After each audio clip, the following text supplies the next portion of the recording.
Hey everyone, J-Ro here, back with another Final Fantasy VII Ever Crisis video. Today I am bringing you a guide for Ifrit EX2 as well as the Ifrit Co-op EX, which both of these battles are one and the same.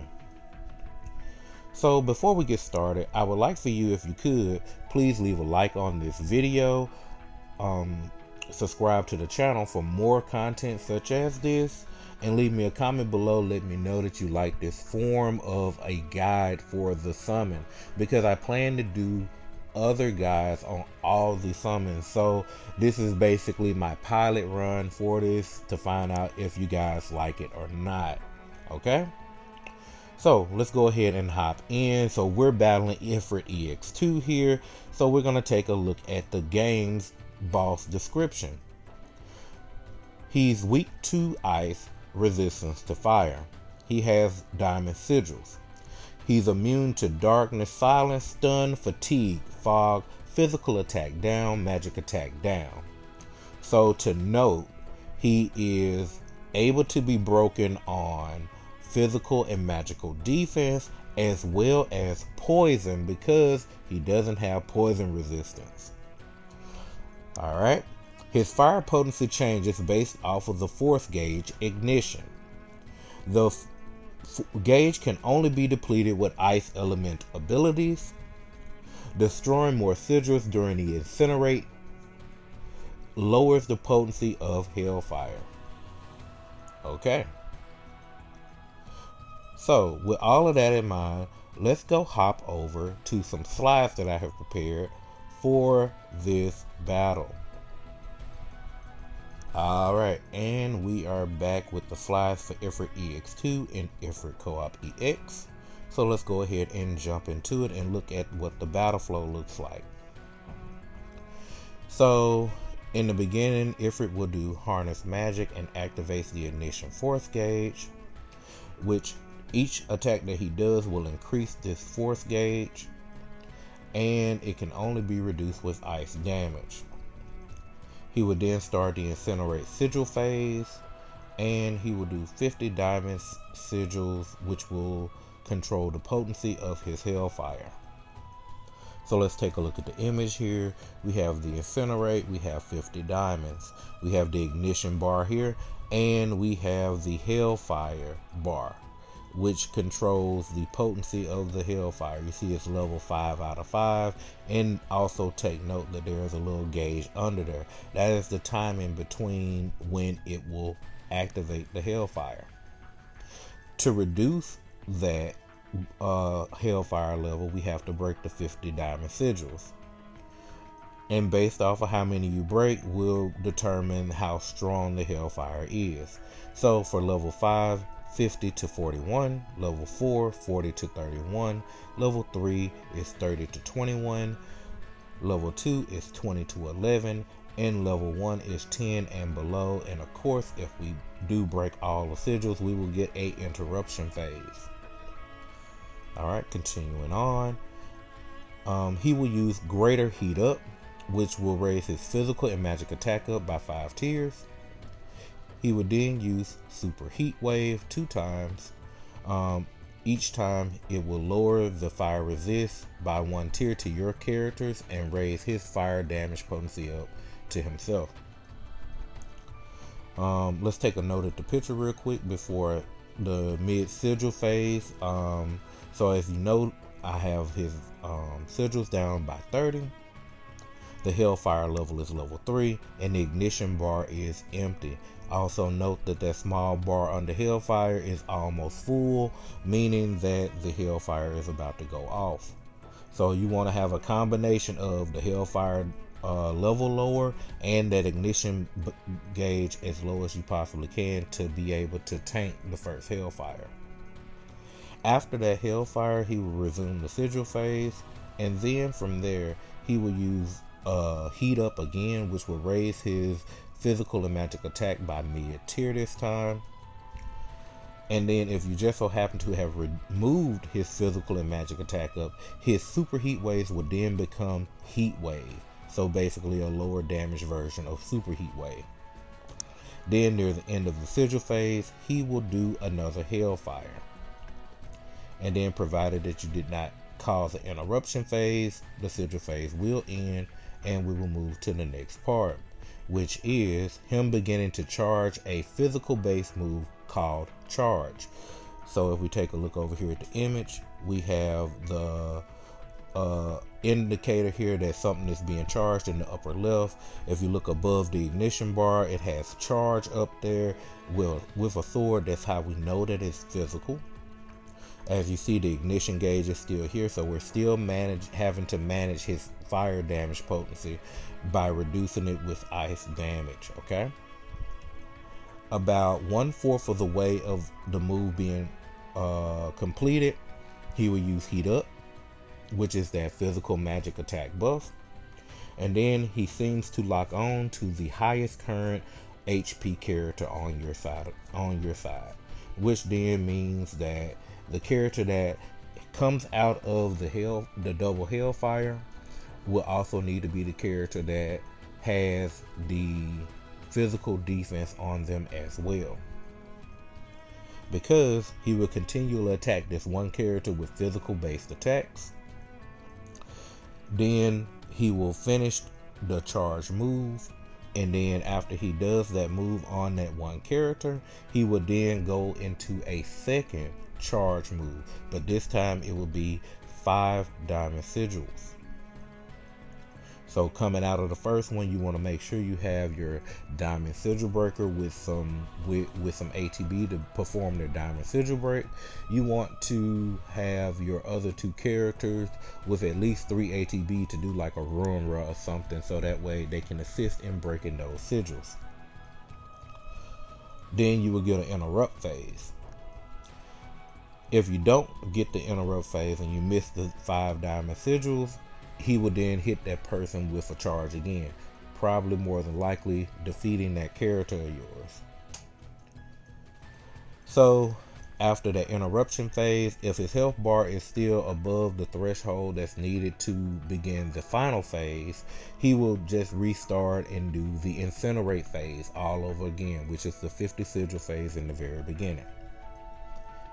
And then he will, if not, he will be in the red, and he will charge what I like to call the final move for these summons. In this case, the final hellfire. So basically, this is an end-all be-all attack, a DPS check, more or less to say. You have to defeat him before he defeats you. Okay? So, what's needed to achieve victory in this battle? You're going to need an ice DPS. You're going to need a healer. You're going to need someone to break diamond sigils. All characters should probably have some form of fire resist up and magic defense up. And specifically for the character that will end up having to tank the physical base attacks, physical defense up. Alright, so with that being said, let's go ahead and jump back over into the game and take a look at some character builds and some of the characters we can bring to try to take down Ifrit EX2 and the Ifrit EX co-op. Alright, and we are back. So now that we've gone over everything that we need for Ifrit and we know how the battle will flow, let's go ahead and take a look at some characters that we can bring for the build to satisfy some of the things that I said that we need. So first thing you want to do, you can look at certain ice DPS. We'll start with a physical set of people. For physical, you have Cloud. Of course, Cloud, you can use his saber style and of course his stream saber. This was also shown in my other Ifrit EX battle clears. So this is the more common one you will see me use. But you also have other options for physical ice. You have Tifa. If you just so happen to have her holiday outfit here, the Fairy of Holy Flame, which is physical attack and Ice Blade Arcanum, and of course her Holy Flame gloves, which is 800% physical ice damage. Also for physical ice, you have Zac. And Zac is kind of special to a degree because his Arcanum comes with buff debuff extension, and his weapon is actually a ice breaching weapon. So not only does he do the damage, but his damage percentage is almost like 200% lower. But he does provide his own ice resist down. Okay. And that is about it for those who have physical ice. Now let's go to someone who has magic ice. Of course, we have our old school favorite Sephiroth here, who I will be showcasing in this video. Sephiroth with his edged wings and his edged wings training guard.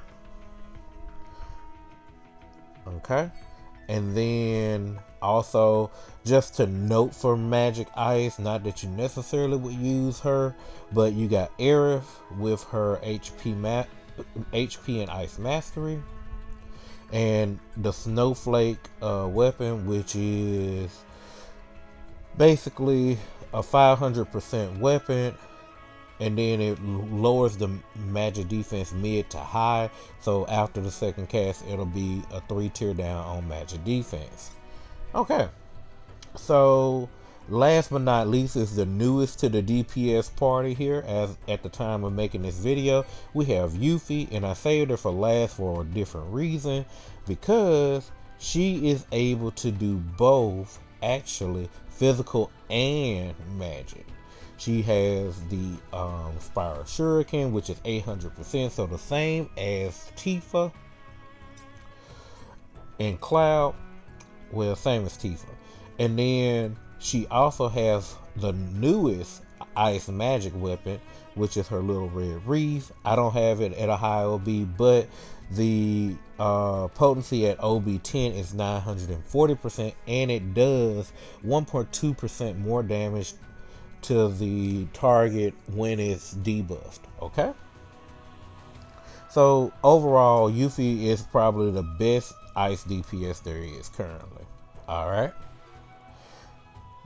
so let's take care of our ice DPS. Let's take a look at some healers that can satisfy our healing role. So of course, if you just so happen to have Aerith, a lot of people did pull for her Bahamut outfit at from the first anniversary, or you could wear her Kamura dress, or you could wear her Garnet gown, or you could even wear Terra's garb.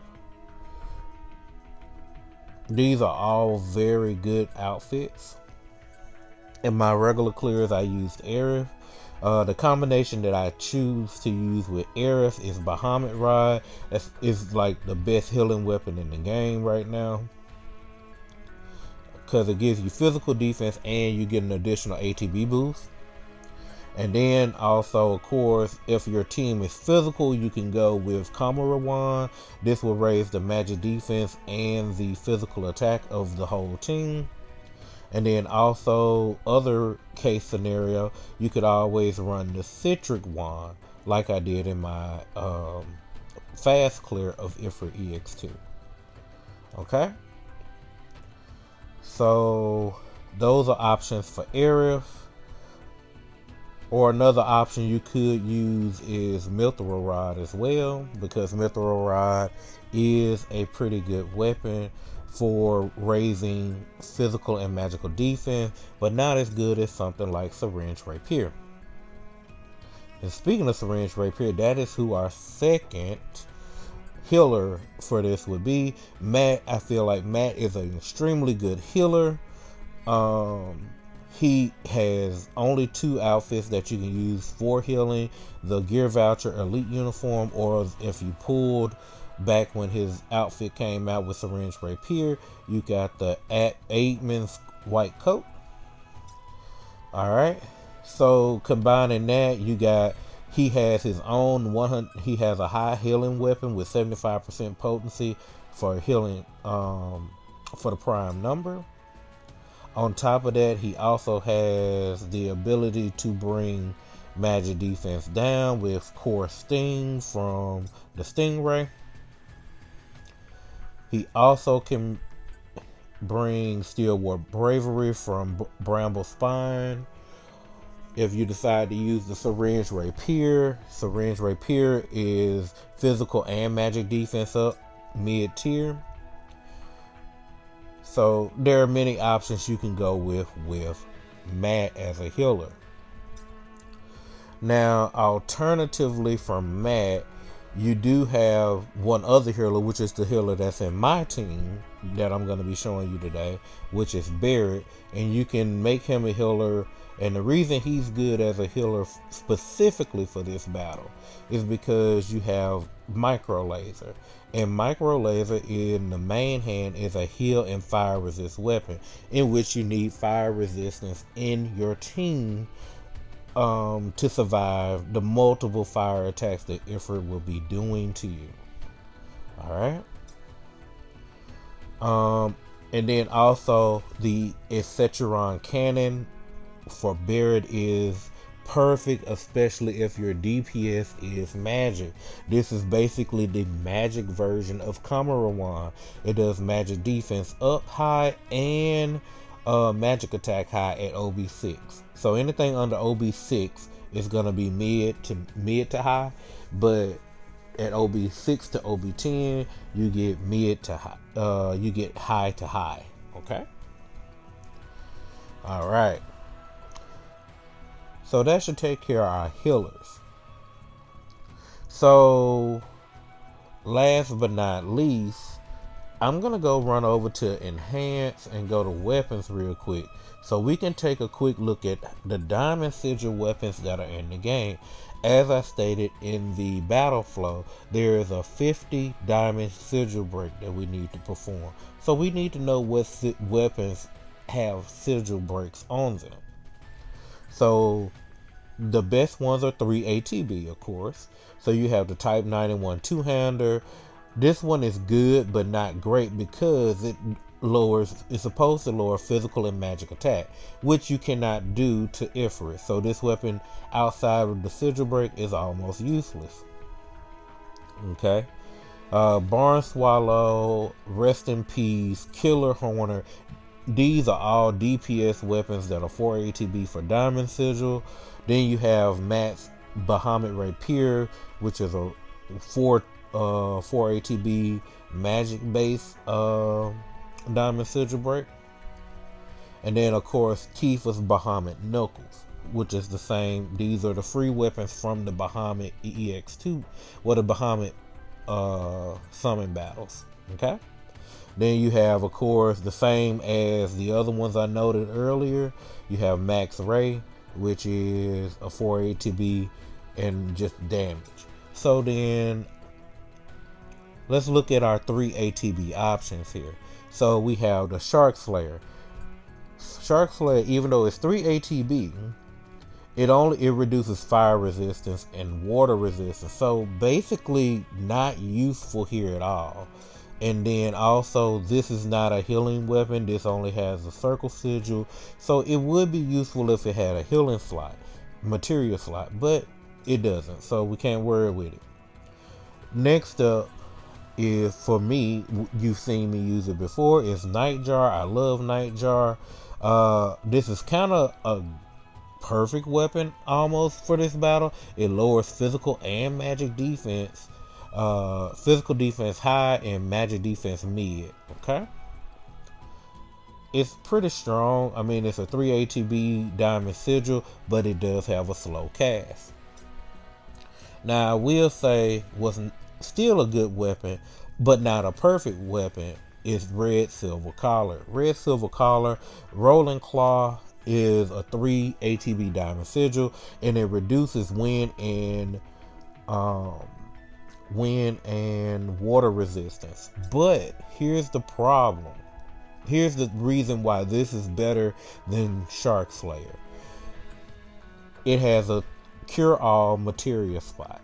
So that means that even though red is going to be breaking sigils, you can also bring a cure on him to have him as a backup healer.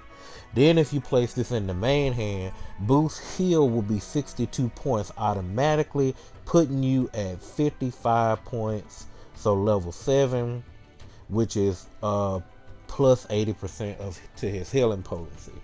Okay, so that means red can possibly do a decent amount of healing. So so with that in mind, he will be who we use in our example today. All right, and last but not least, for maintenance for survivability, you of course gonna do magic defense and physical defense. And then, of course, you need fire resist. So let's take a look at the weapons that have fire resist in them. So, as you would note that a lot of the guild, there's a few of the guild weapons that do have physical, that does have fire resist down, sorry. But then take a look at the weapons that we have here as well. Nail Bat is a guild weapon. Shiva Blade is, of course, from the Shiva Summon battle. The Shiva Cannon from the Shiva battle. You have the Ice Bolt Megaphone from the Shiva Ramu battle. And then you got weapons like the Micro Laser, which can double as a healing weapon. You have the Lifeguard Wraps that can double as a healing weapon. The Zweehander. We have Northern Lights for Sephiroth. The V39 for Lucia.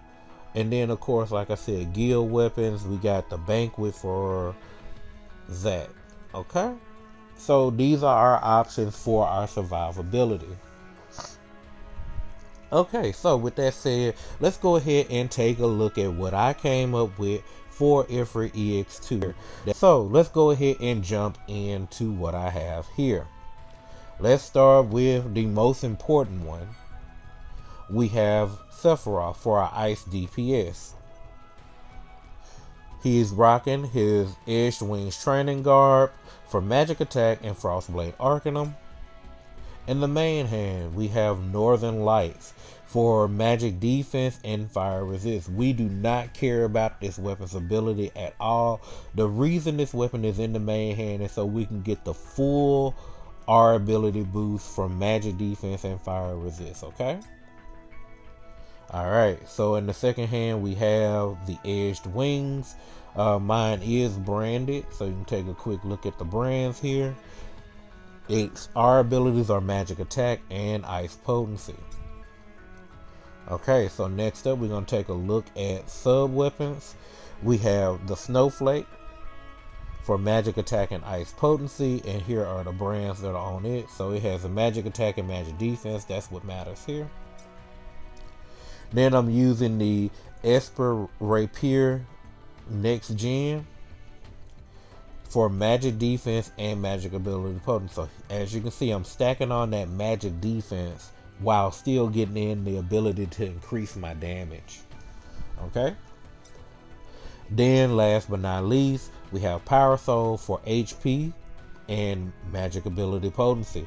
So raising that damage threshold while getting more damage in. Okay.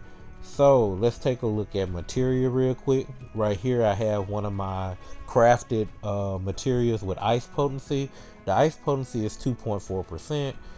Magic Attack is 4.4. So here we have my highest Magic Attack materia. So that's what I would aim for. This one just so happens to also have physical and magical defense.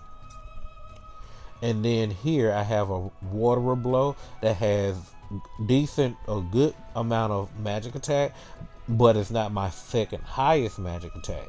It also has a good amount of HP, which I was needing to make the threshold for to survive in this battle.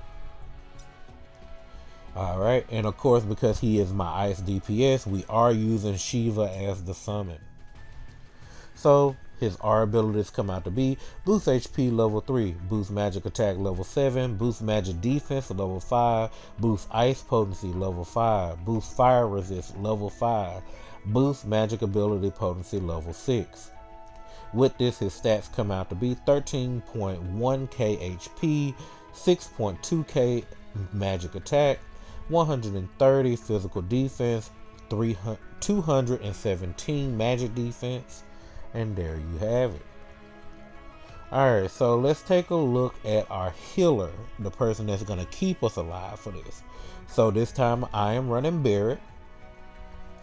And I know I have him skinned differently, but his outfit is the Electro Armor, which gives him HP, and the Indomitable Soul, which gives him what is here for physical and magic defense 20%. In the main hand, as I mentioned just a little bit ago, I have the Micro Laser. This is for heal and fire resist. So with it being in the main hand, I get that full number for fire resist. Okay. Then here we go with the Sechuron Cannon. Like I said, this is our magic defense and magic attack up. Perfect pairing for Sephiroth. It has magic defense and buff debuff extension. And I did not mention that Micro Laser does have a move. The move Star Wars Faith is a magic attack up. I actually do use this as a way to get magic attack back up on Sephiroth, because if you notice, the magic attack increase in the Sechuron Cannon is gated behind the health being above 70%. So it actually works out perfectly that I had the Micro Laser, so I could boost Sephiroth's magic attack without worrying about having to stay above 70% to do so.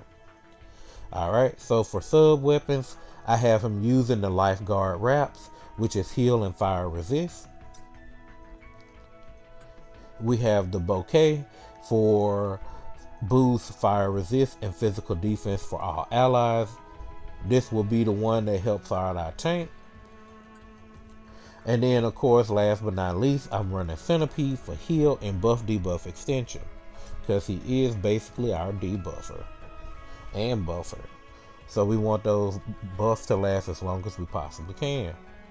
Alright, so here we got, for materia in the third slot, is the important slot, is the cure that's going to be our AoE cure for the whole team.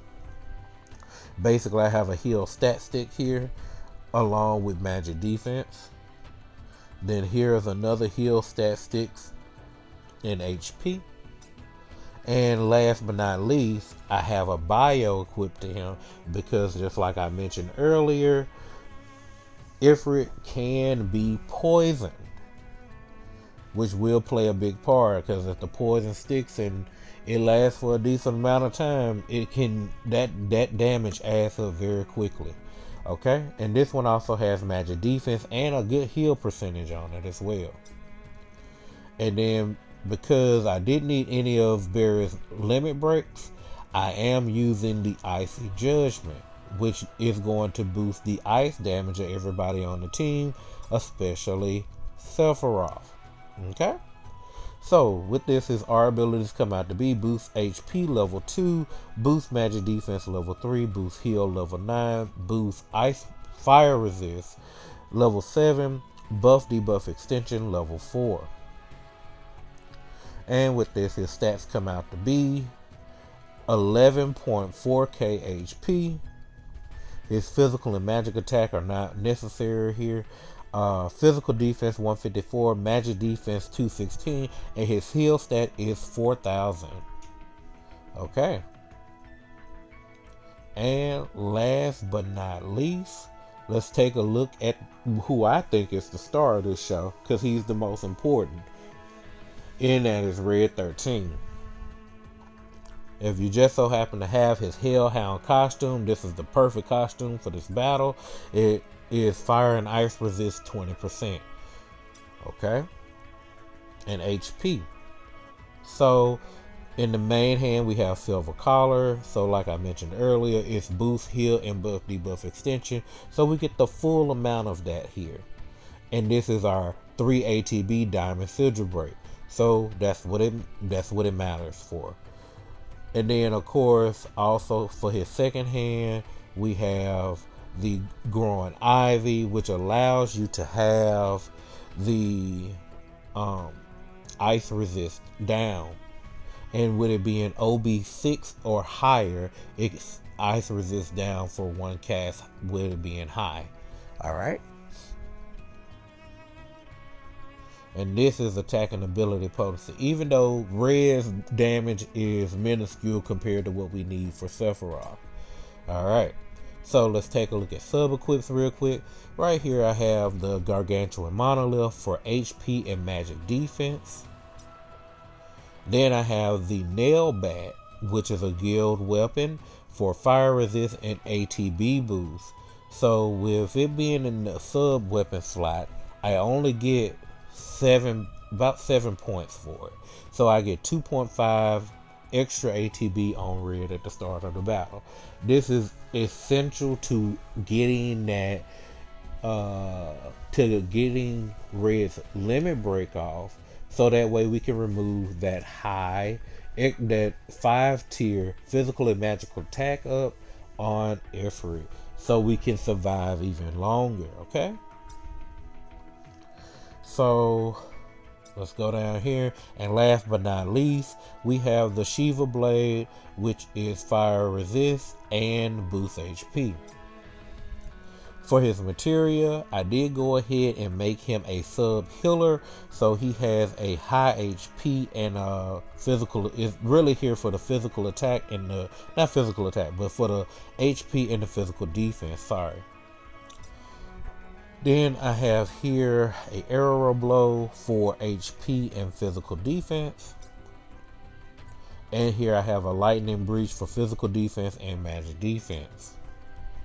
With this, his R abilities come out to be boost HP level 5, boost magic defense at level 4, boost heal level 7, boost fire resist at level 4, the ATB boost, the buff debuff extension, and of course his flame frost fangs, which is here for another 20%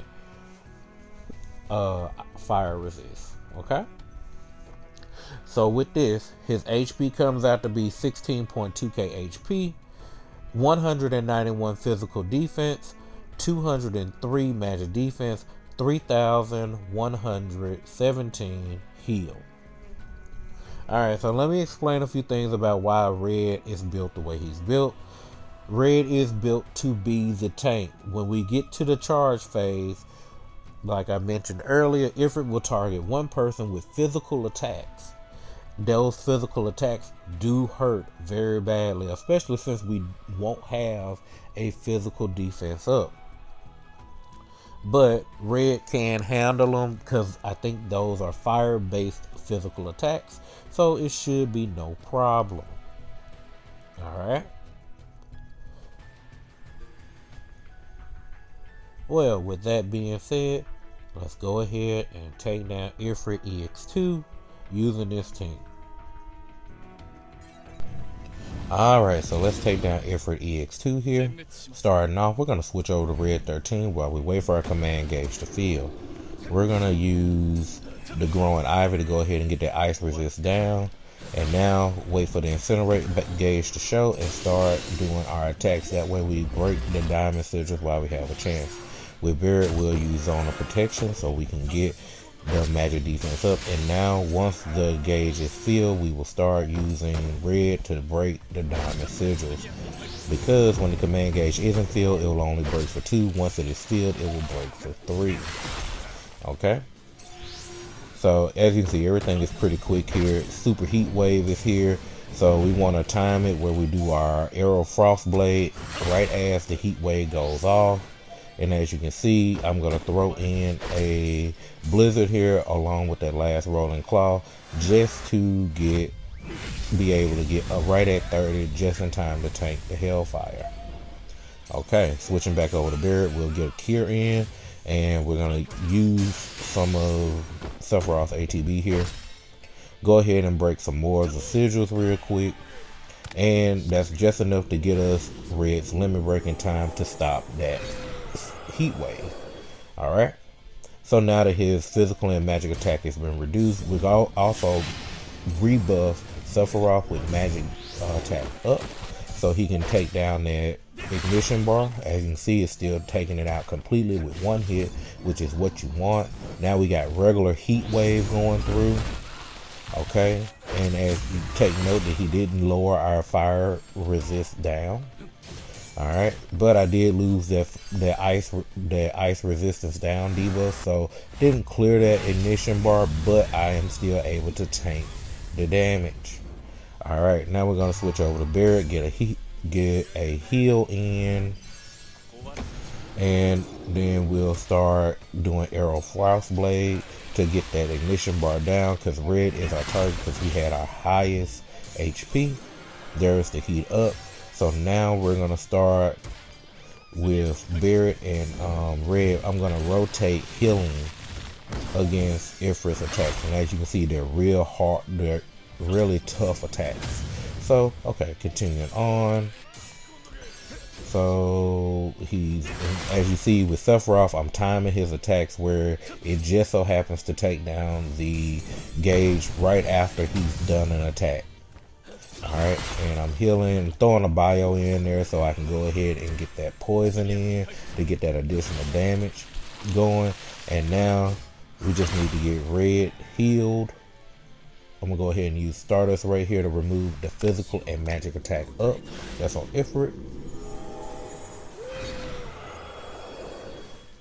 And I should have just enough time to get a heal in with Barret, and there you go. And red tanks the shot barely. All right, so now after this, we want to prepare for that 5 sigil charge that I mentioned earlier. So all right, there it is. Gonna use Rolling Claw, a Blizzard, and a bio. And there you go, it's down. So now we're just gonna do damage, get healed up. You know, everything that we need to do here is maintenance. Mind you, I am on true manual, so I have to actually control each character single-handedly. So, alright. And so now that he's still in the green, so he's going back into that initial ignition phase. And starting to incinerate sigils, which is the 50 count sigils. So we want to go ahead and I'm gonna go ahead and start breaking the sigils just in case I have to tank another Hellfire here. I'm gonna go ahead and hit him here. He's got that super heat wave, but we're gonna remove that along with getting in all our damage, because I'm using Icy Judgment to boost Sephiroth's ice damage along with getting a little ice damage in.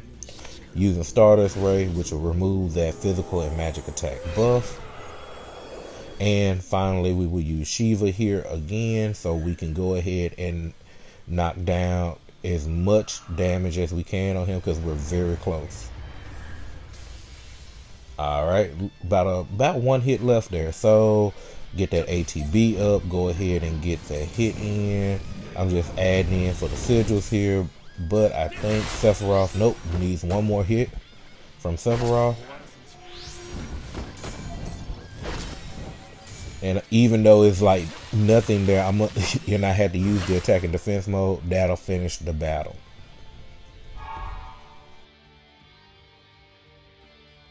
Alright, and that is how we take down Ifrit EX2. And that will conclude the guide on Ifrit EX2 and the Ifrit co-op. I hope everyone found this guide very usable, and I hope I explained everything. If I did miss anything, please leave a comment down below and let me know, so that way we can enlighten others on the things that I did miss. If you enjoyed this form of video, please leave a like on the video and subscribe to the channel for more Final Fantasy VII Ever Crisis build videos and content such as this. And I'll see you in the next video. Later.